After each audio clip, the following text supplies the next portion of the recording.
السلام علیکم ورحمۃ اللہ وبرکاتہ۔ بسم اللہ الرحمن الرحیم، الحمدللہ رب العالمین والعاقبۃ للمتقین ولا عدوان الا علی الظالمین، واشهد ان لا الہ الا اللہ وحدہ لا شریک لہ، واشهد ان محمدا عبدہ ورسولہ صلی اللہ علیہ وعلی آلہ وعلی اصحابہ ومن اہتدی بہدیہ واستنى بسنتہ الی یوم الدین، اما بعد۔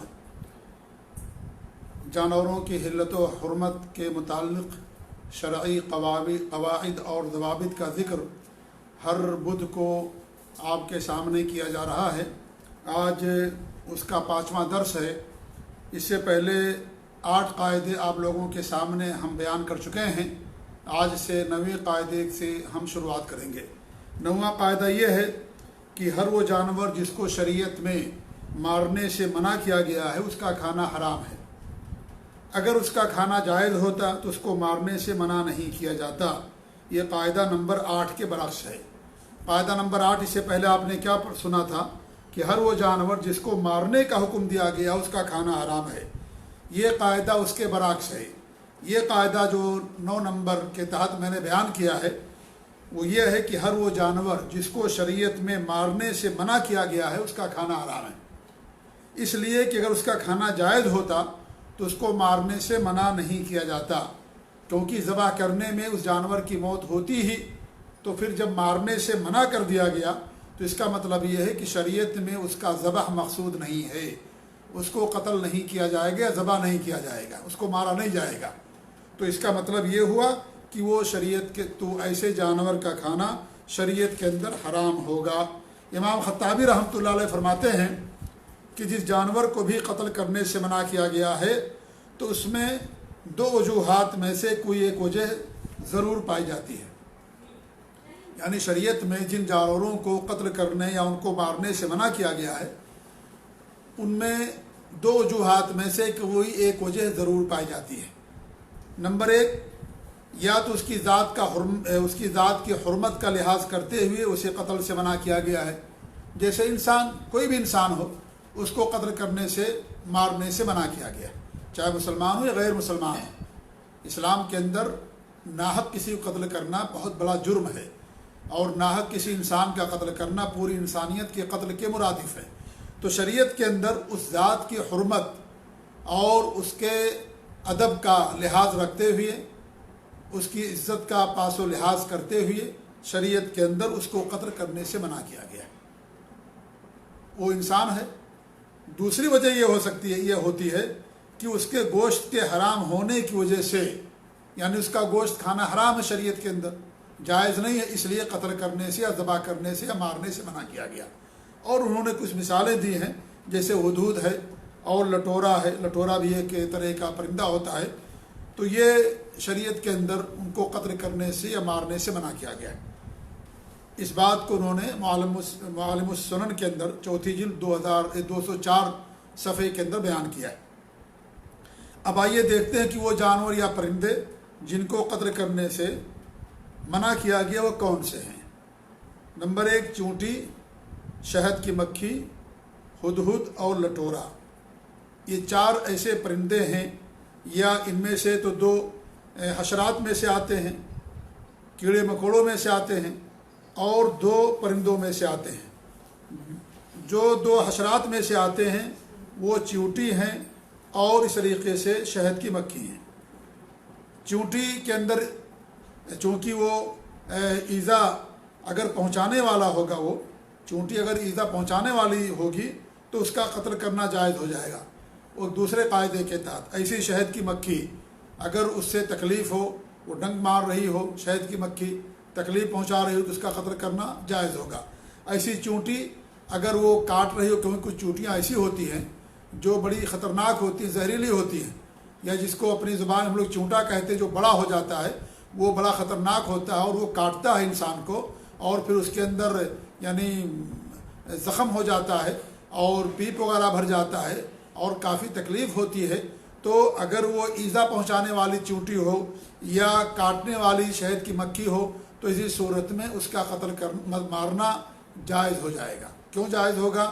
کیونکہ وہ نقصان پہنچا رہی، ایذا پہنچا رہی۔ لیکن اگر ایسا نہیں ہے تو اس صورت میں چونٹیوں کو مارنے سے اور شہد کی مکھی کو مارنے سے منع کیا گیا ہے۔ تو چیونٹی اور شہد کی مکھی یہ دونوں حشرات میں سے یعنی کیڑے مکوڑے کے اندر سمجھ لیجئے کہ ان دونوں کو شمار کیا گیا۔ ہدہد اور لٹورا یہ دونوں چڑیوں میں سے اسے شمار کیا گیا ہے۔ لٹورا چھوٹی چڑیا ہوتی ہے، گوریا سے تھوڑی بڑی ہوتی ہے، اور یہ گوریا کا شکار کرتی ہے، اور اس کا سر جو ہے تھوڑا سا بڑا ہوتا ہے، اور اس کی چونچ موٹی ہوتی ہے، اس کے پاؤں لمبے ہوتے ہیں، انگلیاں بھی بڑی لمبی ہوتی ہیں اس کی، اور پہاڑ کی چوٹیوں میں یہ لٹورا یہ چڑیا رہتی ہے، اور یا اونچے اونچے درختوں پر رہتی ہے، اور اس کی خوراک جو ہے وہ گوشت ہوتی ہے، یعنی گوشت جو ہے اس کی خوراک ہے، گوشت کھاتی ہے یہ چڑیا جس کو لٹورا کہا جاتا ہے۔ اور ہدہد اسے بھی حدیث کے اندر مارنے سے منع کیا گیا ہے۔ ہدہد اس کی چونچ لمبی ہوتی ہے، اور اس کے سر پر لمبے لمبے جو ہے پر ہوتے ہیں، اور ہم لوگوں کی زبان میں سے کٹفرنی کہا جاتا ہے، تو اس کو مارنے سے منع کیا گیا ہے۔ عبداللہ بن عباس رضی اللہ عنہ کی حدیث ہے کہ اللہ کے رسول صلی اللہ علیہ وسلم نے 4 جانوروں کو قتل کرنے سے منع کیا یا مارنے سے منع کیا، اور پھر انہوں نے ان 4 جانوروں کو بیان کیا۔ کون سے 4 جانور بیان کیے حیوان؟ 1 چونٹی، نمبر 2 شہد کی مکھی، نمبر 3 ہدہد، اور نمبر 4 لٹورا۔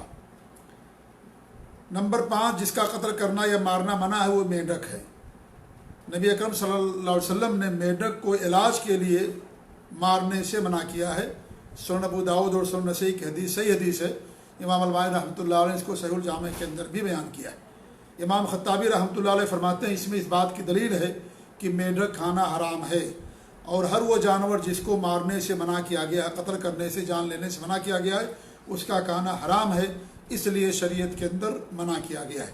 معالم السنن میں انہوں نے یہ بات بیان کی ہے۔ تو یہ قاعدہ جو ہم نے ابھی پڑھا وہ قاعدہ یہ ہے کہ ہر وہ جانور جس کو شریعت میں مارنے سے منع کیا گیا ہے اس کا کھانا شریعت کے اندر حرام ہے۔ یہ ہو گیا قاعدہ نمبر 9۔ قاعدہ نمبر 10، ہر وہ جانور جو صرف پانی میں جیتا ہے اس کا کھانا حلال ہے، مردہ ہو یا زندہ۔ یہ بھی ایک قاعدہ ہے، اور اس میں صرف ان جانوروں کو مستثنی قرار دیا جائے گا جنہیں شریعت کے اندر حرام قرار دیا گیا ہے۔ باقی سمندر کے اندر یا پانی کے اندر پائے جانے والے تمام جانور ہمارے لیے حلال ہوں گے، الا یہ کہ جن کے بارے میں نص موجود ہے کہ ان کا کھانا منع کیا گیا ہے، تو ان کو چھوڑ کر کے باقی تمام چیزیں یا تمام جانور جو سمندر اور پانی کے اندر پائے جاتے ہیں ان کا کھانا ہمارے لیے حلال ہوگا۔ اس کی دلیل کیا ہے؟ اس کی دلیل قرآن کریم کی آیت کریمہ ہے، جس میں اللہ تعالیٰ فرماتا ہے سورہ مائدہ آیت نمبر 96، وَحِلَّ لَكُمْ صَيْدُ الْبَحْرِ وَطَعَامُهُ، تمہارے لیے سمندر کا شکار حلال کر دیا گیا ہے، اور اس کا طعام یعنی اس کا کھانا تمہارے لیے حلال کر دیا گیا ہے۔ صید البحر کی تعریف یا تفسیر کی ہے عبداللہ بن عباس رضی اللہ تعالیٰ عنہ جو مفسر قرآن ہیں، کہ جسے زندہ پکڑ لیا جائے، جس کا شکار کر لیا جائے، وہ زندہ ہے، جسے مچھلی ہے مان لیجیے آپ نے زندہ اسے پکڑ لیا تو اس کا کھانا آپ کے لیے حلال ہے، اس کو آپ بوٹی کیجئے، اس کو کھا لیجئے۔ اور طعام سے مراد وہ ہے جسے سمندر پھینک دے، یعنی مردار ہو، یہ کیا نام ہے، مر گیا ہو وہ، اور سمندر نے اسے باہر پھینک دیا ہو، تو اس صورت میں وہ طعام کے اندر داخل ہے اور اس کا کھانا ہمارے لیے حلال ہے۔ سعودی عرب کی جو لجنہ دائمہ ہے، بڑے بڑے علماء کی جو دائمی فتویٰ کمیٹی ہے، ان کا کہنا یہ کہ الاصل فی حماء البحر الذی لا یعیش عادۃ الا فی الحل، کہ سمندر کے حیوانات کے اندر اصل یہ ہے کہ وہ جانور جو سمندر ہی کے اندر، پانی ہی کے اندر جیتے ہیں، یعنی عادت کے طور پر وہ پانی ہی کے اندر جیتے ہیں، تو ان کے اندر اصل یہ ہے کہ ان جانوروں کو کھانا حلال ہے۔ ایسے اللہ کے رسول صلی اللہ علیہ وسلم کی حدیث ہے کہ هو الطہور ماؤہ الحل میتتہ، مسند احمد کی حدیث ہے، الجامع میں امام البانی رحمۃ اللہ نے بیان کیا ہے کہ آپ فرماتے ہیں کہ اس کا پانی پاک ہے اور اس کے مردے حلال ہیں۔ تو سمندر کے اندر جو بھی جانور ہیں، الا یہ کہ جن کو شریعت نے حرام کر دیا ہے، ان کو چھوڑ کر کے باقی تمام جانوروں کو کھانا شریعت کے اندر حلال ہے۔ اب سمندر کے تعلق سے علماء کے جو اقوال ہیں وہ میں آپ کے سامنے پیش کر رہا ہوں، کیونکہ یہ بہت بڑا مسئلہ ہے کہ کیا سمندر کے تمام جانور حلال ہیں یا کچھ حلال ہیں یا کیا حرام ہیں۔ یہ اس کے بارے میں اہل علم کے ہاں قدر اختلاف پایا جاتا ہے، تو میں آپ لوگوں کے سامنے علماء کے اقوال پیش کر دوں، کیونکہ یہ بڑا مسئلہ ہے، تاکہ اور مسئلہ ہمارے سامنے واضح ہو جائے، کھل کر کے ہمارے سامنے بات آ جائے۔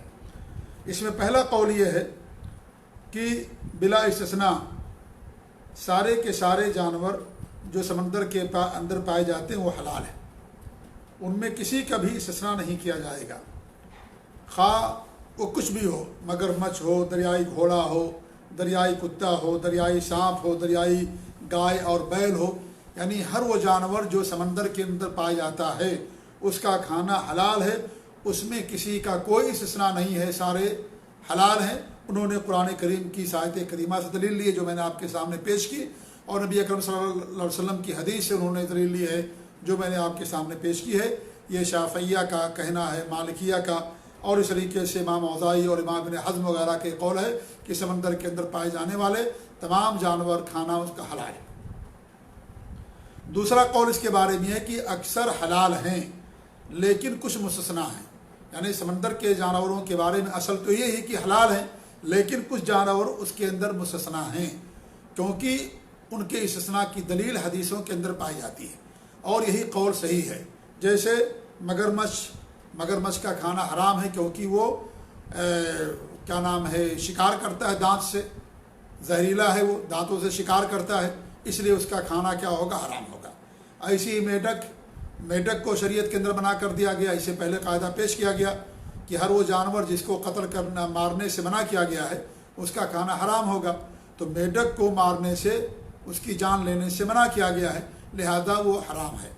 ایسے ہی سانپ ہے، سانپ کیا ہے، یہ زہریلا ہے، لہذا سانپ بھی حلال نہیں ہوگا، یہ حنابلہ کا کہنا ہے، اور یہی اس مسئلے کے اندر راجح ہے۔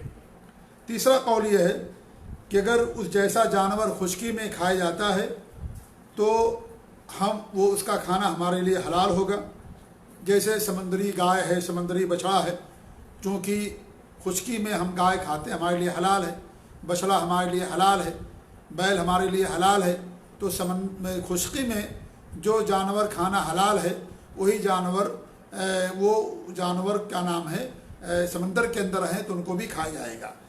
اور اگر وہ جیسا جانور خشکی میں پایا جاتا ہے اور اس کا کھانا حرام ہوتا ہے تو وہ حرام ہوگا، جیسے دریائی کتا اور دریا کی سور، دریائی گدھا وغیرہ، یہ سارے حرام ہوں گے۔ کیوں؟ اس لیے کہ دریائی کتا جو خشکی کے اندر ہوتا ہے اس کا کھانا شریعت کے اندر حرام ہے۔ ایسے آپ سمجھ لیے کہ سور ہے، سور کا کھانا حرام ہے۔ ایسے ہی گدھا ہے، گھریلو گدھا، اس کا کھانا حرام ہے شریعت کے اندر، لہذا ہر وہ جانور جو خشکی پر حرام ہے تو اگر وہ سمندر کے اندر پایا جائے تو اس کا کھانا بھی ہمارے لیے حرام ہوگا۔ یہ تیسرا قول، لیکن یہ بات اس لیے درست نہیں ہے کہ اس لیے کہ سمندر کا حکم خشکی سے الگ ہے، سمندر کا حکم جو ہے خشکی سے الگ ہے۔ خشکی میں جو دانتوں سے شکار کرے وہ حرام ہے، لیکن سمندر میں ایسا نہیں ہے۔ جیسے قرش ایک مچھلی ہوتی ہے، جی قرش ایک مچھلی ہوتی ہے، وہ جو شکار کرتی ہے لیکن وہ مچھلی کے حکم میں ہے اور وہ حلال ہے، باقاعدہ وہ شکار کرتی ہے وہ مچھلی، اور وہ یعنی باقاعدہ اپنے دانتوں سے شکار کرتی ہے مچھلی کو، لیکن وہ کیا نام ہے اس لیے حرام قرار دیا گیا ہے، یہ حلال ہے کیونکہ وہ مچھلی ہے، مچھلی کے حکم کے اندر آتی ہے۔ تو اس لیے یہ قاعدہ بعض علماء نے بیان کیا، جیسے امام ابن عثیمین رحمۃ اللہ علیہ نے، کہ یہ قاعدہ سمندر کے اوپر فٹ نہیں آتا ہے، یہ قاعدہ خشکی کے لیے ہے، بر کے لیے ہے، لہذا سمندر کے اوپر یہ قاعدہ فٹ نہیں آتا ہے۔ یہ بیان کیا ہے امام ابن عثیمین رحمۃ اللہ علیہ نے۔ اسی طریقے سے ایک قاعدہ اور کچھ لوگ بیان کرتے وہ بھی صحیح نہیں ہے کہ سمندر میں وہ حیوانات جو انڈا دے اس کا کھانا حلال ہوگا اور جو بچہ پیدا کرے وہ حرام ہوگا، یہ بھی ایسا شریعت میں کوئی ایسا حکم نہیں ہے۔ کچھ لوگ یہ کہتے ہیں کہ جو انڈا دے وہ حلال ہے، اور جو بچہ جنے باقاعدہ بچہ پیدا ہو اسے انڈا نہ دے تو وہ سمندر کے اندر اگر ایسا کوئی جانور ہے تو اس کا کھانا ہمارے لیے کیا ہوگا، حرام ہوگا۔ تو ہم یہ کہتے ہیں کہ اس کی بھی کوئی دلیل شریعت کے اندر نہیں ہے۔ آپ دیکھیں کہ خشکی پر اونٹ، گائے، بیل، بھینس، بکریاں یہ سب بچہ دیتی ہیں، لیکن اس کا کھانا حلال ہے، لہذا یہ قاعدہ فٹ نہیں ہوتا ہے، یہ قاعدہ صحیح نہیں ہے اور نہ ہی شریعت میں اس کی کوئی دلیل ہے۔ تو یہ تیسرا قول میں نے آپ کے سامنے پیش کیا علماء کا کہ وہ جانور جو خشکی میں کھایا جاتا ہے تو سمندر میں بھی اگر وہ پایا جائے گا اس کا کھانا حلال ہوگا، اور جو خشکی میں نہیں کھایا جاتا ہے، حرام ہے، تو سمندر کے اندر ایسا اگر جانور ہے تو اس کا کھانا ہمارے لیے حرام ہوگا۔ چوتھا قول یہ ہے کہ وہ جانور جو صرف پانی میں زندہ رہتا ہوئی حلال ہے، اور جو دونوں جگہ پانی اور خشکی میں زندہ رہے وہ حرام ہوگا، جیسے کھچوا ہے، مگرمچھ ہے، دریائی گھوڑا ہے، دریائی کتا ہے۔ وہ کہتے ہیں کہ دونوں جگہ یہ جیتا ہے، لہذا اس کا کھانا ہمارے لیے حرام ہے۔ یہ چوتھا قول اس کے بارے میں۔ پانچواں قول یہ ہے کہ سمندر کی صرف مچھلی حلال ہے اور جو مچھلی کے حکم میں ہے باقی سب حرام ہے، یہ احناف کا قول ہے، اور یہ شافعیہ اور مالکیہ کے برعکس قول ہے۔ شافعیہ اور مالکیہ کی ہاں تو جانور کی تمام چیزیں، سمندر کی تمام چیزیں حلال ہیں، احناف کی ہاں سب حرام ہے سوائے مچھلی کی اور جو مچھلی کے حکم میں ہے۔ یہ احناف کا قول ہے، امام ابو حنیفہ رحمۃ اللہ علیہ اور ان کے پیروکار کا یہ قول ہے کہ مچھلی اور جو مچھلی کے حکم میں ہے اس کا کھانا حلال ہے، باقی کوئی سمندر میں سے حلال نہیں ہے۔ تو بہرحال یہ مچھلی کے سمندر کے اندر پائے جانے والے جانوروں کے تعلق سے علماء کی کچھ اقوال تھے جو میں نے آپ کے سامنے پیش کیے ہیں، اور اس میں نے ایک قول راجح قرار دیا ہے کہ وہ قول راجح ہے کہ سمندر کے اندر تمام چیزیں ہمارے لیے حلال ہیں سوائے ان کے کہ جن کے بارے میں نص موجود ہے یا جن کے اندر ضرر ہے اور ان کے اندر زہر ہے، ان کو چھوڑ کر کے باقی تمام جانور سمندر کے اندر پائے جانے والے ہمارے لیے حلال ہیں۔ قاعدہ نمبر 11، پانی کے تمام پرندے حلال ہیں کیونکہ وہ خشکی اور پانی دونوں میں رہتے ہیں، لیکن اس شرط کے ساتھ کہ ان کو ذبح کر دیا جائے۔ امام ابن قدامہ فرماتے ہیں کہ اس میں کوئی اختلاف نہیں ہے، لیکن ظاہر شرط ہے کہ ذبح کیا جائے، کیونکہ اگر ذبح نہیں کریں گے تو مردار ہو جائے گا۔ تو جو پرندے پانی کے اندر رہتے ہیں ان تمام پرندوں کا کھانا بھی ہمارے لیے حلال ہے، بشرطے کہ انسان اس کو ذبح کرے اس کے بعد کھائے۔ اور اس مسئلے کے اندر امام ابن قدامہ رحمۃ اللہ علیہ فرماتے ہیں، جو صاحب المغنی جن کی کتاب ہے، بڑی مشہور کتاب ہے، وہ کہتے ہیں کہ اس کے بارے میں کوئی اختلاف نہیں ہے۔ البتہ علماء نے ایسے پرندوں کو اس قاعدے سے مستثنیٰ قرار دیا ہے جو سانپ اور گندگیاں کھاتے ہوں، جیسے سارس کی طرح ایک پرندہ ہے جس کی گردن اور ٹانگیں بڑی لمبی ہوتی ہیں اور وہ سانپ اور گندگی وغیرہ کھاتا ہے، تو ایسا پرندہ کھانا حرام ہوگا۔ امام نووی رحمۃ اللہ علیہ فرماتے ہیں پانی کا پرندہ جیسے بطخ وغیرہ حلال ہے بشرطے کہ اس کو ذبح کیا گیا ہو، اس کا یعنی اسے ذبح کر دیا گیا۔ تو اگر ذبح کر دیا گیا ہے تو اس کا کھانا کیا ہے؟ ہمارے لیے حلال ہے۔ اگر ذبح نہیں کریں گے تو اس صورت میں اس کا کھانا ہمارے لیے صحیح نہیں ہوگا، حلال نہیں ہوگا۔ تو یہ ہے پانی کے پرندوں کے تعلق سے قاعدہ۔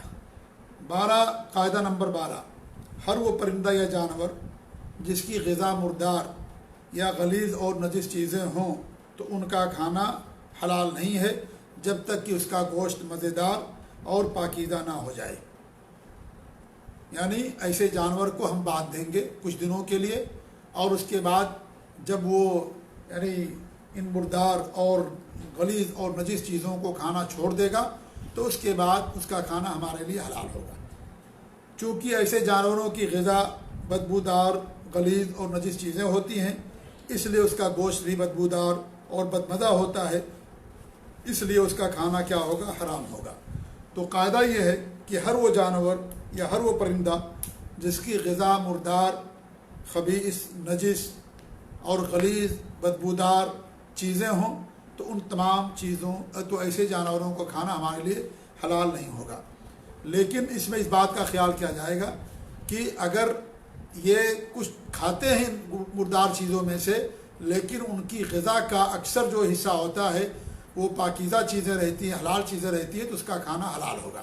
یہ اس جانور کے بارے میں جو جیتا ہی ان چیزوں پر ہے، جو حرام ہی کھاتا ہے، یعنی بدبودار چیزوں کو کھاتا ہے، غلیظ اور نجس اور ناپاک اور مردار چیزوں کو کھاتا ہے اور اس کی خوراک ہے، اسی پر جیتا ہے، اس کے بارے میں قاعدہ ہے۔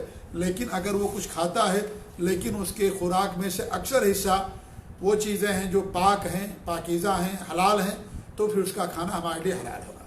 ابن عمر رضی اللہ تعالیٰ عنہ سے روایت ہے کہ وہ کہتے ہیں کہ نہا رسول اللہ صلی اللہ علیہ وسلم عن اکل الجلالہ و البانہا، کہ ہمارے نبی صلی اللہ علیہ وسلم نے جلالہ کے کھانے سے منع کیا ہے اور اس کا دودھ پینے سے منع کیا ہے۔ جلالہ، اور آپ نے کب منع کیا؟ یہ خیبر کے دن جب گھریلو گدھوں کو آپ نے منع کیا تو آپ نے اس سے بھی منع کیا، جیسا کہ سنن نسائی کی حدیث ہے کہ اللہ کے رسول صلی اللہ علیہ وسلم نے خیبر کے دن گھریلو گدھے کے گوشت اور جلالہ کے گوشت، اس کے دودھ اور اس پر سواری کرنے سے منع فرمایا۔ یہ صحیح حدیث ہے، سنن نسائی امام البانی رحمۃ اللہ علیہ نے صحیح سنن نسائی کے اندر اس کو ذکر کیا۔ وہ جانور جو گندگی اور خبیث اور مردار کھاتے ہیں، وہ جسے لومڑی ہے اور بھیڑیا کے مانند ایک جانور ہوتا ہے جو مردار اور خبیث کھاتا ہے، جسے ابن آوا کہا جاتا ہے عربی زبان کے اندر، اسے اردو میں کیا کہتے ہیں مجھے نہیں سمجھ میں آیا، تو یہ جانور کھانا شریعت کے اندر حرام ہے۔ نمبر 2 گبریلا کھانا حرام ہے کیونکہ یہ بھی گندگی کھاتا ہے۔ نمبر 3 گرگٹ، یہ بھی کھانا حرام ہے کیونکہ یہ بھی گندگیاں وغیرہ کھاتا ہے، تو گرگٹ کا کھانا بھی اور زہریلا بھی ہوتا ہے، لہذا اس کا کھانا جو ہے حرام ہے۔ نمبر 4 جلالہ، جیسا کہ حدیث کے اندر بیان کیا گیا، اور جلالہ ہر اس جانور کو کہتے ہیں جو مردار، غلیظ اور نجس چیزیں کھاتا ہو۔ ہاں اگر کوئی ایسا جانور ہے جو پاک اور صاف ستھری چیزیں بھی کھاتا ہے اور کچھ مردار اور غلیظ چیزیں بھی کھاتا ہے تو اس کا کھانا حلال ہوگا، جیسا کہ میں نے آپ لوگوں کے سامنے بیان کیا۔ تو ہر وہ جانور جس کی غذا غلیظ مردار ہے، اس کا کھانا شریعت کے اندر حرام ہے۔ قاعدہ نمبر 13، ہر طرح کے کیڑے مکوڑے جیسے مکھی ہے، مچھر ہے، صراصیر وغیرہ ہیں، یعنی وہ چھوٹے چھوٹے جانور جو گندگی اور نجاست کھاتے ہیں یا گندگیوں کی جگہوں پر بیٹھتے ہیں اور وہی ساری چیزیں کھاتے ہیں جو گندگیاں ہوتی ہیں، تو ایسی صورت میں ان کا کھانا ہمارے لیے حرام ہے۔ ہاں وہ جانور یا وہ کیا کہتے ہیں کیڑا مکوڑا جس کی کھانے کی شریعت کے اندر جائز ہونے کی دلیل موجود ہے، اس کا کھانا ہمارے لیے حلال ہوگا۔ جیسے ٹڈی شریعت کے اندر حلال ہے، وہ حشرات میں سے آتی ہیں اور ٹڈی، لیکن شریعت نے باقاعدہ اس کو حلال قرار دیا۔ اس کے علاوہ تمام کیڑے مکوڑے، مکھی، مچھر، صراصیر یا گھروں کے اندر جو سب اس طرح کے کیڑے مکوڑے پائے جاتے ہیں، وہ سارے کے سارے کھانے حرام ہیں، کیونکہ ان کے اندر باقاعدہ خون بھی گردش نہیں کرتا ہے اور پھر وہ زہریلے بھی ہوتے ہیں اور اس طریقے سے وہ گندگی اور نجاست کی جگہوں پر بھی رہتے ہیں، اس لیے ان چیزوں کو کھانا کیا ہے، حرام ہے۔ اور پھر وہ تکلیف پہنچانے والے، اس لیے شریعت نے باقاعدہ ان کو مارنے کا بھی حکم دیا ہے، لہذا جنہیں مارنے کا حکم دیا گیا ہے ان کا کھانا حرام ہوگا، جیسا کہ قاعدہ گزر گیا۔ اور میں نے اس سے پہلے غالباً بات بتائی ہے کہ ہو سکتا ہے کوئی جانور یا پرندہ ایسا ہو جس کے اوپر بہت سارے قاعدے فٹ آتے ہوں، تو وہ بہت سارے قاعدوں کے تحت اس کا کھانا حرام ہوگا۔ تو یہ قاعدہ نمبر 14 میں نے آپ یہ 13 بیان کیا۔ قاعدہ نمبر 14 یہ ہے کہ دو ایسے جانوروں کی جفتی کرانے سے اگر کوئی جانور پیدا ہو جس میں سے ایک حلال ہو اور دوسرا حرام ہو تو اس سے پیدا ہونے والا جانور بھی حرام ہوگا۔ یعنی دو جانوروں کی آپس میں جفتی کرا دی جائے، ان میں سے ایک جانور حلال ہے اور دوسرا حرام ہے، تو اس سے جو جانور پیدا ہوگا اس کا کھانا بھی ہمارے لیے حرام ہوگا، کیونکہ اس میں حرمت کو غلبہ دیا جائے گا یا حرمت کا جو پہلو ہے اسے غالب کرتے ہوئے اس جانور کو حرام قرار دیا جائے گا۔ جیسے کھچر ہے، کھچر کیا ہے؟ یہ گھوڑا اور گدہی کو آپس میں ملانے سے کھچر پیدا ہوتا ہے، تو کھچر کھانا شریعت کے اندر حرام ہے، باقاعدہ ہمارے نبی نے حرام قرار دیا خیبر کے موقع پر۔ تو ہر وہ جانور جن میں سے ایک حلال ہو اور ایک حرام، اور ان دونوں کو جفتی کرانے سے جو جانور پیدا ہوگا اس کا کھانا بھی شریعت کے اندر حرام ہوگا، کیونکہ حرمت کے پہلو کو غالب کیا جائے گا اور اس کے پہلو کو آگے کیا جائے گا، لہذا اس کا کھانا شریعت کے اندر کیا ہوگا؟ حرام ہوگا۔ آپ اس کو اپنے ذہن میں مثال رکھ کر کے سمجھ سکتے ہیں، یہ بھی ایک قاعدہ ہے شریعت کا۔ قاعدہ نمبر 16، ہر حلال جانور کا کھانا ضروری نہیں ہے۔ یہ ضروری نہیں کہ جو شریعت کے اندر حلال ہے اس کا کھانا آپ کے لیے ضروری ہو۔ البتہ جو حرام جانور ہیں کیا ہوگا، ان کے کھانے سے اجتناب کیا ہے، ضروری ہے۔ اجتناب کیا ہے، ان سے ضروری ہے، یعنی ہر حرام جانور سے بچنا ضروری ہے، البتہ ہر حلال جانور کا کھانا ہمارے لیے ضروری نہیں ہے۔ اللہ تعالیٰ کا ارشاد ہے فاتقوا اللہ ما استطعتم، استطاعت بھر اللہ رب العالمین سے ڈرو۔ اور اس طریقے سے اللہ کے رسول صلی اللہ علیہ وسلم کی حدیث اذا امرتکم بشیء فأتوا منہ ما استطعتم وإذا نہیتکم عن شیء فاجتنبوہ، صحیح بخاری و مسلم کی روایت ہے کہ میں نے تمہیں جن چیزوں کا حکم دیا ہے ان میں استطاعت بھر اس پر عمل کرو، اور جن چیزوں سے میں نے تم کو منع کر دیا ان سے مکمل طور سے اجتناب کرو۔ یہ حدیث تمام چیزوں کے لیے، چاہے وہ معنوی محرمات ہوں یا حسی محرمات ہوں۔ معنوی محرمات جیسے شرک کرنا ہے، جھوٹ بولنا ہے، غیبت کرنا، چغل خوری کرنا، سود کھانا، یہ ساری محرمات معنویہ ہیں، تو یہ محرم ہیں اور ان سے بھی انسان کا بچنا ضروری ہے، حرام ہے، ان میں سے سب سے بچنا ضروری۔ اور جن چیزوں کا حکم دیا گیا ہے انسان استطاعت بھر ان کو کرے، جیسے نماز پڑھنا فرض ہے، اگر انسان نماز پڑھنے کھڑے ہو کر کے نماز پڑھنے کی طاقت نہیں رکھتا ہے تو بیٹھ کر کے نماز پڑھے گا، ہے کہ نہیں ہے؟ پانی سے وضو نہیں کر سکتا تو تیمم کرے گا اگر اس کے پاس استطاعت نہیں ہے۔ تو جو واجبات اور فرائض ہیں ان کے اندر استطاعت کا بھی لحاظ رکھا جائے گا، لیکن جو چیزیں شریعت کے اندر حرام ہیں ان حرام چیزوں سے، تمام چیزوں سے بچنا ضروری ہے۔ جیسے سود مان لیجئے، سود حرام ہے تو ایسا نہیں ہے کہ 1 لاکھ سود کھانا حرام ہوگا، 10,000 ہمارے لیے جائز ہوگا، نہیں۔ یا جھوٹ بولنا حرام ہے شریعت کے اندر تو ایسا نہیں ہے کہ زیادہ بولنا حرام ہے، کم بولنا جائز ہے، ایسا نہیں ہے۔ تو وہی چیز ہے کہ کھانے پینے کے اندر بھی وہی چیزیں ہیں کہ شریعت کے اندر جن جانوروں کو حرام کر دیا گیا ہے ان تمام جانوروں کا کھانا مکمل طور سے حرام۔ یہ نہیں کہ ہم پورا جانور نہیں کھائیں گے، تھوڑا سا گوشت کھا لیں گے ہمارے لیے جائز ہوگا، ایسا نہیں ہے، پورے کے پورے جانور کا ہمارے لیے کھانا حرام ہوگا۔ تو یہ بھی قاعدہ انسان کو ذہن کے اندر رکھنا چاہیے۔ قاعدہ نمبر 16 جو آخری قاعدہ ہے وہ یہ ہے کہ مجبوری میں جان بچانے کے لیے حرام جانور کا کھانا حلال ہے۔ اور اسلام کی خوبیوں میں سے ایک عظیم خوبی ہے کہ انسانی جان کی بڑی قدر و قیمت ہے، مسلمان کی جان کی بڑی قدر و قیمت ہے، لہذا وہ چیزیں جو حرام ہے شریعت کے اندر اللہ رب العالمین جان بچانے کے لیے انسان کو حلال قرار دیا ہے کہ اس کو کھا کر کے انسان اپنی جان کو بچا لے۔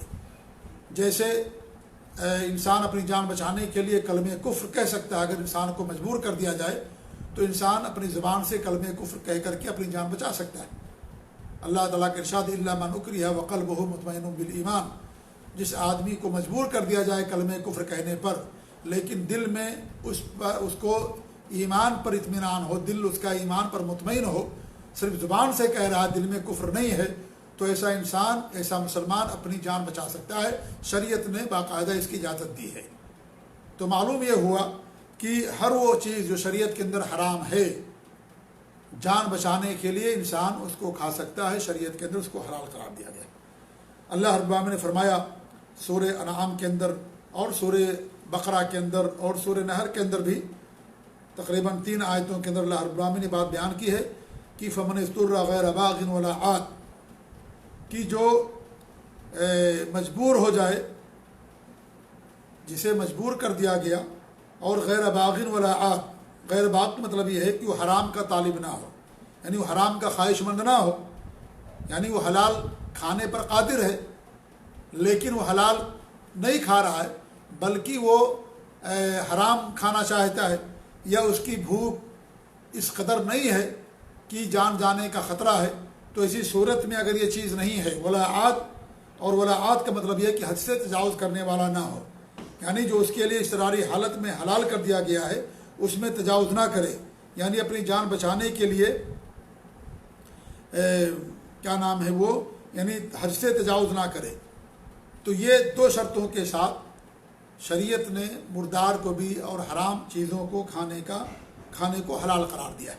تو فمن اضطر غیر باغ ولا عاد، جو شخص مجبور ہو جائے اور وہ خواہش مند نہ ہو اور نہ ہی زیادتی کرنے والا ہو، تو اللہ فرماتا فإن ربک غفور رحیم، تو تمہارا رب کیا ہے، معاف کرنے والا اور بخشنے والا ہے۔ سورہ انعام آیت نمبر 145 کی آیت میں نے آپ کے سامنے پیش کی۔